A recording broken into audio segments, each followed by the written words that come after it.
लेकिन ईरान ने भी यह उम्मीद नहीं की थी कि इतनी धमकियों के बाद इजराइल की तरफ से इस तरीके का बड़ा स्ट्राइक जो है वो किया जाएगा, जिसमें नया चीफ सैफुद्दीन भी ढेर हो जाएगा। इजराइल की सेना ने दरअसल अब सैफुद्दीन को मार गिराने का दावा यहां पर कर दिया। इजराइल ने हाशिम सैफुद्दीन को मार गिराया है, यह दावा किया जा रहा है। बैरूत के दाहिया में हाशिम सैफुद्दीन को ढेर कर दिया गया। इजराइल की बमबारी में दरअसल हाशिम सैफुद्दीन ढेर हुआ। जिस तरीके के लगातार टारगेट जो अटैक हैं वो किए जा रहे हैं। बैरूत में एक बैठक के दौरान इजराइल ने दरअसल इस अटैक को अंजाम दिया।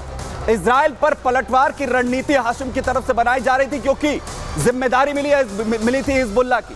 इस बैठक के दौरान ही इजरायली सेना ने वहां पर बमबारी कर दी और नसरल्लाह की मौत के बाद हिजबुल्लाह का नया चीफ सैफुद्दीन बना, उसे ढेर कर दिया। और नया चीफ बनने के 7 दिन के अंदर ही इजराइल ने हाशिम को ढेर किया है। 27 सितंबर 2024 को हसन सैयद नसरल्लाह दरअसल मारा गया था और उसके बाद इस बड़ी कार्रवाई को अंजाम यहां पर दिया गया। लेकिन इजराइल की जो एयर स्ट्राइक है वो नहीं थम रही है। मैं तस्वीरें आपको यहां दिखा रहा हूं अब, जहां आखिर कैसे जो है बड़ी स्ट्राइक को अंजाम यहां पर दिया गया, जिस स्ट्राइक में मारा गया सैफुद्दीन। ये तस्वीरें आप देखिए, कैसे मिसाइलें बरस रही, पिन पॉइंटेड अटैक किए जा रहे हैं। और ये वो जगह जहां आप इस वक्त ये चिंगारियां उठते हुए देख रहे हैं, ये बम फटते हुए देख रहे हैं, जहां पर सैफुद्दीन पहुंचा था। सैफुद्दीन अपने कमांडर्स के साथ यहां मीटिंग कर रहा था और अग्नि रणनीति यहां पर बनाई जा रही थी।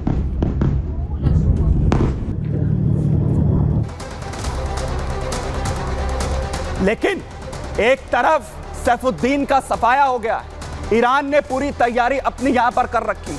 और ईरान के साथ आखिर कौन कौन है, आखिर कैसे ईरान जो अभी तक प्रॉक्सी वार लड़ता हुआ नजर आ रहा था, अब इस युद्ध में हालात ये हो गए कि ईरान को खुलकर सामने आना पड़ा।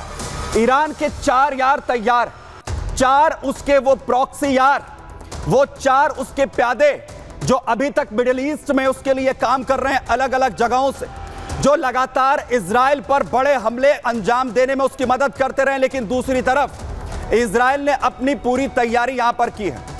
दरअसल अभी तक जहां एक तरफ खामनेई हो या फिर पूरा जो है ईरान, उसका मकसद एक किसी भी तरीके से इजराइल का खात्मा रहा, किसी भी तरीके से खात्मा जो है वो हो, और अलग अलग लोगों को, अलग अलग गुटों को उसकी तरफ से एक्टिव किया गया है।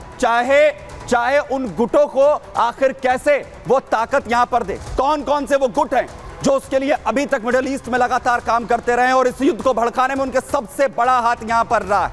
मैं आपको दिखा रहा हूं हमास, जहां आप देखिए हमास, जहां से युद्ध की शुरुआत हुई थी, जहां इजराइल ने सबसे बड़ा हमला सबसे पहले किया था, जहां इसकी शुरुआत हुई गाजा पट्टी से। हिजबुल्लाह, जिस पर लगातार सबसे बड़े हमले इस वक्त यहां पर किए जा रहे हैं। हिजबुल्लाह जो लगातार लेबनान में एक्टिव है। दूसरी तरफ हुती को लगातार ईरान की तरफ से मदद मिलती रही।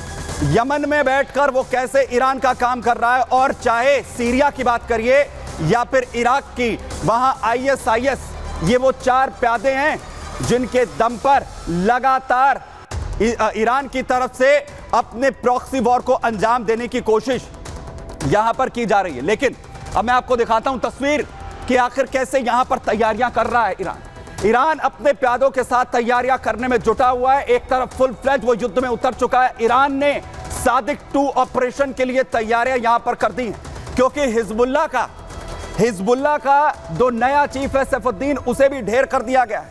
और अब कोई रास्ता इस वक्त नजर नहीं आ रहा है ईरान को कि आखिर कैसे अब वो यहां पर पलटवार करे। और इसके लिए उसने पूरी तैयारी कर ली है नए ऑपरेशन को अंजाम यहां पर देने के लिए, और जिसके लिए उसने अपने प्यादों को भी पहले से ही एक्टिव किया है। और अब इन्हीं के दम पर जो प्रॉक्सी वॉर वो लड़ रहा था, उसे कैसे अब इस प्रॉक्सी वॉर को जीतने के लिए खुद भी मैदान में यहां उतरना पड़ रहा है। लेकिन आखिर कैसे ये पता चलता है कि इस पूरे युद्ध के अंदर, इस पूरे युद्ध में जो लगातार अपने इन प्यादों को उसने आगे बढ़ाने का काम किया। देखिए, सबसे पहले जब हमास पर बड़ा हमला होता है, फिलिस्तीन में बड़ा हमला होता है, तो ईरान को तड़प होती है। इस्माइल हानिया जब मारा गया तो उस वक्त भी ईरान ने आकर कैसे सामने आकर खुले तौर पर समर्थन लगातार किया। वहीं दूसरी तरफ नसरल्ला, जैसे ही नसरल्ला मारा गया है तो उसके बाद आखिर कैसे ईरान पूरी तरीके से बौखला गया है। लगातार उसकी छटपटाहट देखने को मिल रही है। लेबनान में हमले हो रहे हैं। वहीं हुती जो इस वक्त यमन में पूरी तरीके से एक्टिव है, जो ईरान का काम कर रहा है और पूरी दुनिया के अंदर, क्योंकि हुती को पता है कि उसके पीछे ईरान खड़ा हुआ है। और सीरिया की बात कीजिए या फिर इराक की बात कीजिए, आखिर कैसे आईएस को लगातार आगे बढ़ाने की कोशिश, ये अपने प्यादों को आगे बढ़ाने की कोशिश करता रहा। लेकिन ये चार प्यादे क्या इस युद्ध को वर्ल्ड वॉर की ओर ले जाएंगे? देखिए,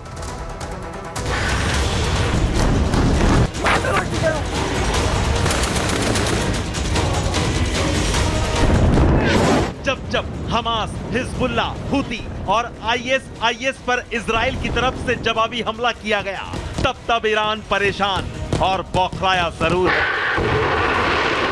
सवाल यही उठता है कि क्या फिलिस्तीन में हमास, लेबनान में हिजबुल्ला, यमन में हुती और सीरिया में आईएस ईरान के प्यादे हैं? क्या ईरान के इशारे पर दुनिया को दहलाने की साजिशें और उसको अंजाम देने का काम करते हैं? और जब जब हमास, हिजबुल्ला, हुती और आईएस को इजराइल या फिर कोई और देश जवाब देता है तो ईरान को दर्द क्यों होता है? ये सब ईरान के प्रॉक्सीज है। ईरान इनको भटकाता है, क्योंकि जब पैलेस्टीन लिबरेशन ऑर्गेनाइजेशन बनी थी तब उनका दावा था कि इजराइल को इस एरिया में, इस इलाके में जीना कोई हक नहीं है। वो लगे हुए हैं। अब जब इजराइल के ऊपर ये हमला हमास ने किया तो एक इंग्लिश में बोलते हैं पेंडोरास बॉक्स खुल गया। और ईरान के जो नेतन्याहू प्राइम मिनिस्टर है, उन्होंने निश्चय कर दिया है कि हमारे जीने के लिए हमको हुती, हिजबुल्ला और हमास को खत्म करने का है। क्या ईरान अपने इन्हीं चार यारों की मदद से इजराइल को खत्म करने का सपना देख रहा है? और तभी हमास, हिजबुल्ला, हुती और आईएस के नेता, कमांडर और लड़ाके ईरान में बैठकें करते हैं कि कैसे इजराइल और इजराइल के मददगार देशों को दहशत का मैसेज पहुंचाया जाए। देखो, ये जो हौथी हैं या हिजबुल्ला है या हमास है या सीरिया में आतंकवादी लोग हैं और आईएस जो सीरिया में और इराक में है, ये सारे के सारे को वेपन्स, ट्रेनिंग, पैसा ईरान दे रहा है। और जब जब इनके ऊपर नुकसान होता है या इनके बड़े लीडर मारे जाते हैं तो वास्तव में ईरान को चिंता उठती है, क्योंकि ये सारे के सारे, जैसे कि मैंने कहा, ईरान के ही खड़े किए हुए हैं। ईरान इनकी मदद से अपने आप को मिडल ईस्ट में स्थापित करना चाहता है, अमेरिका के इन्फ्लुएंस कम करना चाहता है और इजराइल को ठिकाने लगाना चाहता है। 7 अक्टूबर 2023 को हमास ने इजराइल पर गुपचुप तरीके से हमला किया था।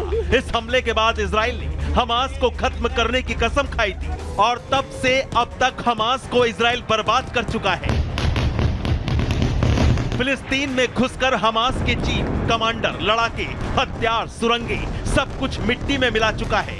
इजराइल के हमले के बाद ईरान हमास के समर्थन में उतरा था। हिजबुल्ला की दहशत का जवाब इजराइल ने दिया, उसके चीफ नसरल्लाह का खात्मा कर दिया। दक्षिणी लेबनान को बमबारी से खंडर बना दिया गया। हिजबुल्ला पर हमले से बौखलाए ईरान ने इजराइल पर बैलिस्टिक मिसाइलों से हमला कर दिया। हुती पर हमला, आईएस पर अटैक ईरान बर्दाश्त नहीं करता।